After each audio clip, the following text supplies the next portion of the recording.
الحمد لله رب العالمين والصلاة والسلام على أشرف المرسلين وعلى آله الطيبين الطاهرين وصحابته أجمعين ومن تبعهم بإحسان إلى يوم الدين أما بعد فسبحانك لا علم لنا إلا ما علمتنا إنك أنت العليم الحكيم سبحانك لا فهم لنا إلا ما فهمتنا إنك أنت الجواد الكريم. On va parler de l'importance du bon choix de l'environnement et de l'aménagement de la maison.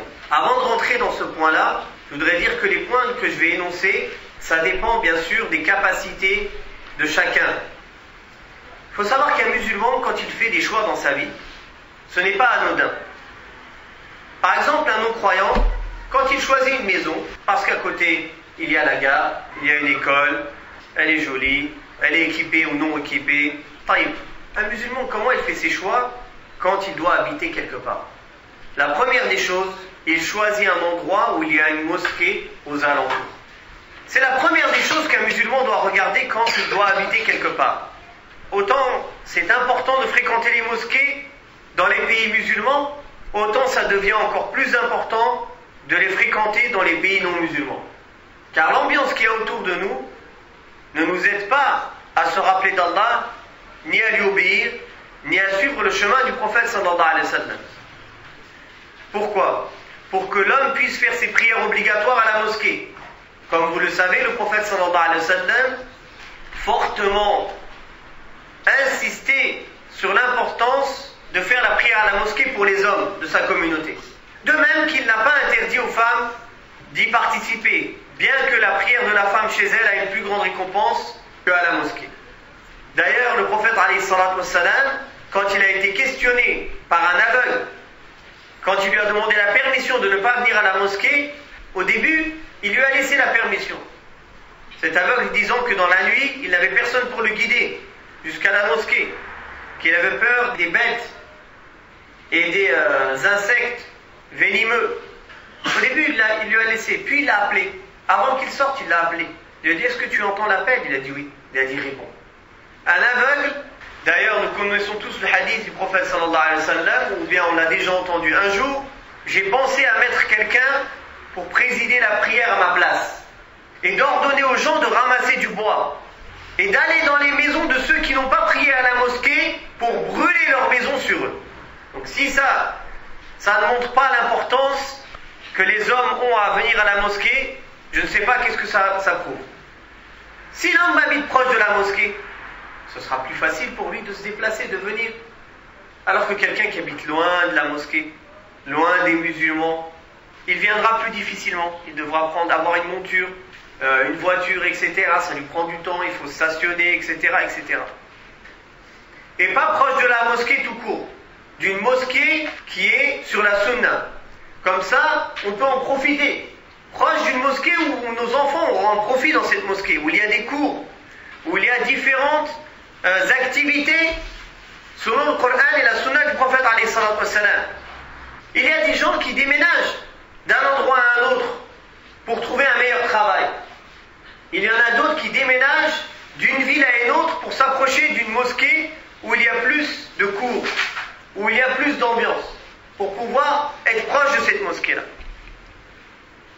Car une mosquée qui fait son vrai travail, ce n'est pas juste faire la prière et rentrer chez soi, mais c'est avant tout d'apprendre sa religion, de transmettre l'islam, des plus petits aux plus grands, d'être ouvert à d'autres personnes qui voudraient se renseigner sur l'islam, des non-musulmans, qui auraient besoin de rentrer à la mosquée pour se renseigner sur l'islam. À l'époque du prophète alayhi salatu wassalam, il y avait un mécréant, il était prisonnier à la mosquée. Le prophète sallallahu alayhi wa sallam, il l'a fait prisonnier à la mosquée, ils l'ont attaché à un poteau de la mosquée. Chaque jour, le prophète sallallahu alayhi wa sallam, il lui expose l'islam, il lui propose l'islam. Lui, il ne veut pas. Il regarde ce qui se passe, il lui ramène à manger, il lui ramène à boire, lui, il est en prison à la mosquée. Il regarde ce qui se passe, les gens, ils viennent, ils adorent Allah, ils pleurent, ils prient la nuit, ils évoquent Allah, ils font des invocations. Imaginez-vous, quelqu'un qui n'a pas de relation avec Allah, il voit ça. S'il a un cœur, c'est obligé que son cœur va être touché par ça. Donc à la fin de son, on va dire de sa peine, entre guillemets, le prophète sallallahu alayhi wa sallam l'a relâché, il lui a proposé l'islam, il n'a pas voulu. Il l'a relâché, il est sorti, il est parti et il est revenu. Quand il est revenu, il a attesté qu'il n'y ait nulle divinité digne d'être adorée à part Allah et que Mohammed est le messager d'Allah. Il a dit, je n'ai pas voulu faire ça quand j'étais attaché pour pas que l'on croie que je fais ça pour m'échapper. Je suis sorti, je suis libre, je suis revenu, je le fais sincèrement pour Allah. Donc voilà le rôle d'une mosquée. Parmi ses rôles, il y a beaucoup d'autres choses.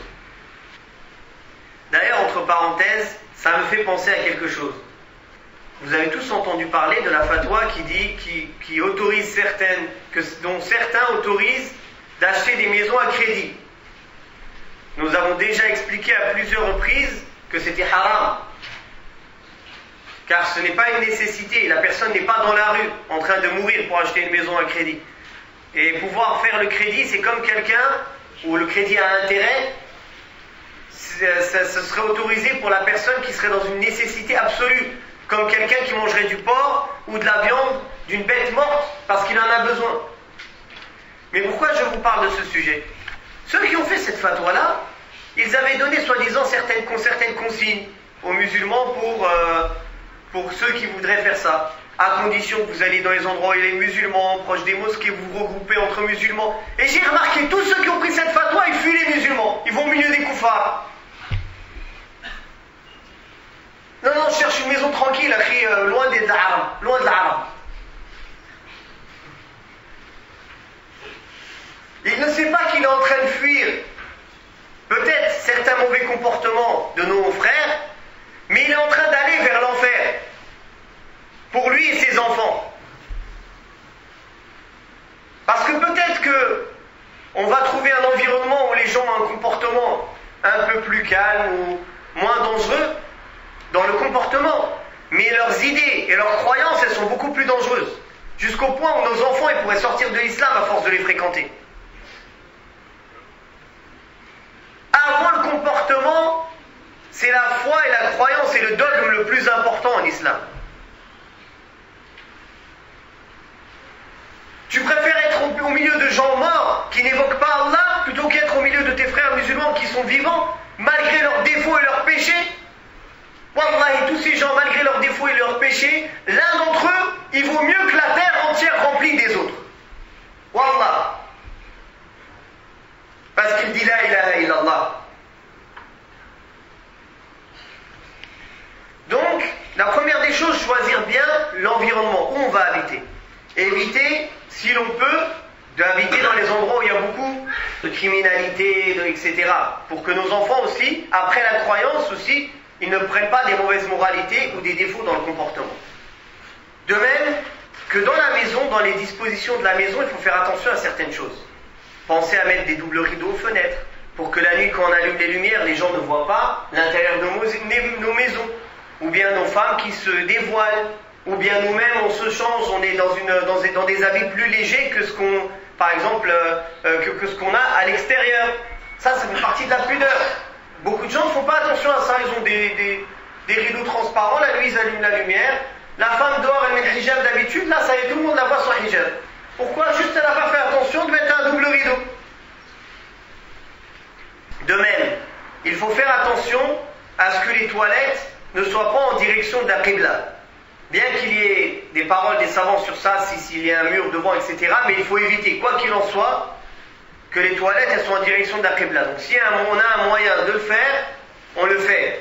Certains parmi les compagnons, quand ils sont arrivés au Sham, en Syrie, à l'époque où l'islam est entré en Syrie, ils disaient, certaines toilettes étaient en direction de la qibla.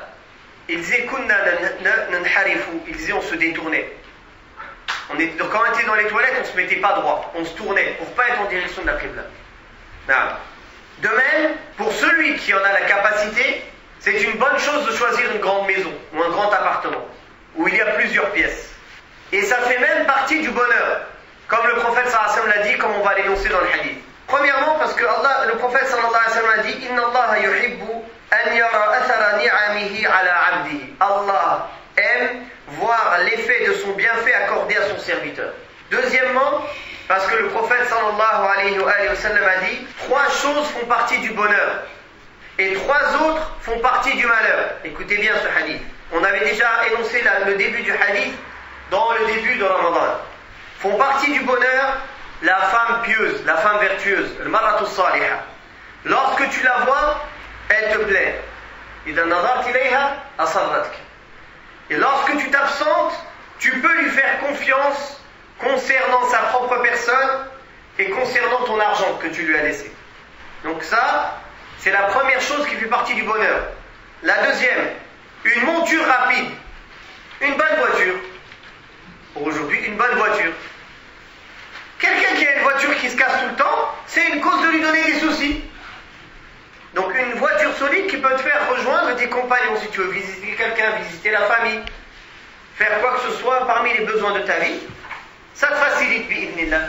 Donc le prophète sallallahu alayhi wa sallam a dit une bonne monture rapide, ça fait partie du bonheur. Et la troisième chose, c'est la maison vaste à plusieurs pièces.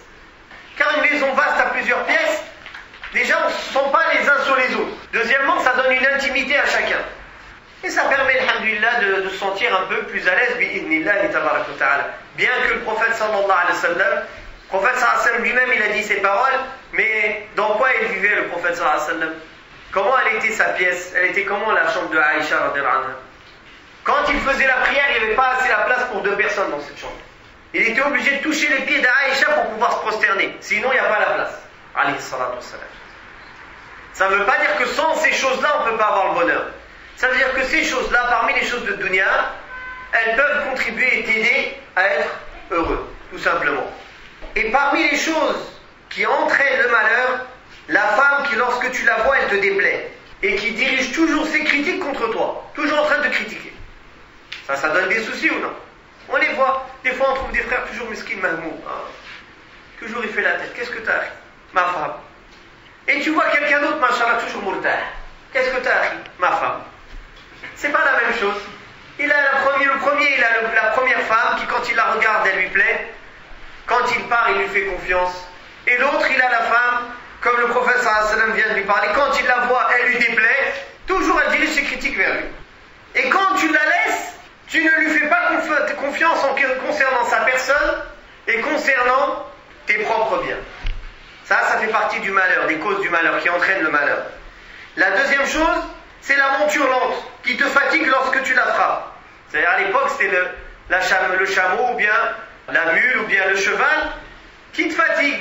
C'est-à-dire tu vas monter dessus, elle va toujours te fatiguer, elle va te donner des soucis, elle va pas te faire avancer où tu veux, aller où tu veux. Donc aujourd'hui, on pourrait comparer ça à une voiture qui a toujours des pannes. Du temps, tu perds du temps dessus pour la réparer, l'emmener au garagiste, revenir, repartir, perdre de l'argent dessus.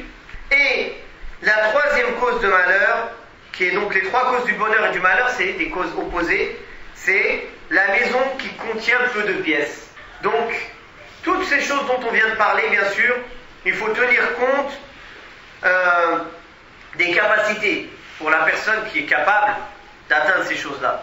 Mais il n'est pas permis aux musulmans, en se basant sur ces hadiths, dire « Ya akhi, ça fait partie du bonheur d'avoir une grande maison. Khalina, on va faire riba, on va acheter une maison, une grande maison, moi je veux le bonheur, akhi. » Là, si tu fais riba, c'est pas seulement un petit malheur qui va t'arriver.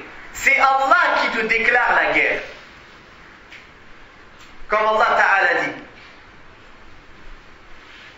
الذين يأكلون الربا لا يقومون إلا كما يقوم الذي يتخبطه الشيطان من المس ذلك بأنهم قالوا إنما البيع مثل الربا وأحل الله البيع وحرم الربا.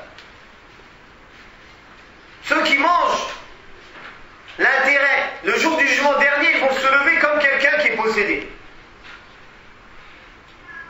Puis après Allah tabaraka wa ta'ala dit Ya ayyuhalladhina amanu taqullah. Oh vous qui avez cru, prémunissez-vous contre le châtiment d'Allah. Wadaru ma baqiya min ar-riba in kuntum mu'minin. Et laissez tout ce qui reste comme riba, comme usure, si vous êtes vraiment croyants. Fa in lam taf'alu, vous voulez pas le faire? Si vous ne voulez pas le faire, fa'danu biharbin min Allah wa rasul. Alors je vous annonce une guerre contre vous d'Allah et son prophète. Le prophète sallallahu alayhi wa sallam dans le hadith sahih a dit qu'Allah maudisse celui qui mange le riba, celui qui lui donne à manger, c'est-à-dire celui qui donne le riba, celui qui prend l'intérêt, celui qui donne l'intérêt, celui qui a écrit le contrat et les témoins, tout le monde. Dans un autre hadith sahih, le prophète sallallahu alayhi